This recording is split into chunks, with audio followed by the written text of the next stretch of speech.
तर मित्रांनो, आज आपण मनाचे श्लोक क्रमांक 59 मधील श्री समर्थ रामदास स्वामी यांचा सुविचार व त्यामागील अर्थ आणि बोध मराठी, हिंदी आणि इंग्रजीमध्ये जाणून घेणार आहोत। मना कल्पना कल्पिता कल्पकोटी, नवे रे नव्हे सर्वथा राम भेटी। मनी कामना राम नाही जयाला, अति आदरे प्रीती नाही तयाला।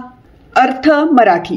या श्लोकात रामदास स्वामींनी मनाने कसे आचरण करावे याबद्दल सांगितले आहे की, हे मना, जर तू केवळ कल्पकोटी कल्पनाच करत राहिलास तर तुझी भगवंताशी भेट घडणार नाही। ज्याच्या मनात रामाची इच्छा नाही त्याच्या मनात रामाविषयी आदरयुक्त प्रेम उत्पन्न होणार नाही। मित्रांनो, कोणतेही कार्य केवळ कल्पना केल्याने सफल होत नाही, त्याकरिता कर्म करणं गरजेचं असतं। तसंच ईश्वर प्राप्तीकरिता देखील मनापासून ईश्वराचं नामस्मरण, चिंतन, भक्ती करणं गरजेचं असतं, जे करण्याकरिता आपल्या मनात ईश्वराप्रती प्रेम असावं लागतं। अर्थ हिंदी। इस श्लोक में रामदास स्वामी जी ने मन को कैसा आचरण करना चाहिए इसके बारे में बताया है कि, हे मन, यदि तुम केवल कल्पना ही करते रहोगे तो तुम्हारी ईश्वर से मुलाकात नहीं होगी। जिसके हृदय में राम की चाह नहीं है उसके मन में राम के प्रति आदरपूर्ण प्रेम उत्पन्न नहीं होगा। दोस्तों,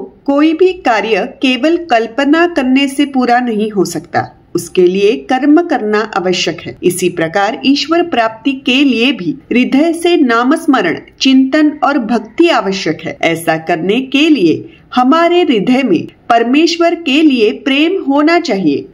अर्थ English. In this shloka, Ramdas Swamiji has talked about how the mind should behave. He says, "O mind, if you only keep on imagining, then you will not meet God. Who does not have desire for Ram in his heart, in his mind, love for Ram will not arise. No work can be accomplished by merely imagining it. It is necessary to work for it. Similarly, to attain God, chanting the name of God, contemplation and devotion from the heart are necessary. To do this, we must have love for God in our hearts." तर मित्रांनो, आजचा हा video तुम्हाला आवडला असल्यास हे संस्कार व सुविचार लोकांपर्यंत पोहोचवण्याकरिता तो नक्की शेअर करा आणि मैत्री दोस्ती कॉर्नर हे चॅनल जरूर सबस्क्राइब करा। धन्यवाद। राम कृष्ण हरी।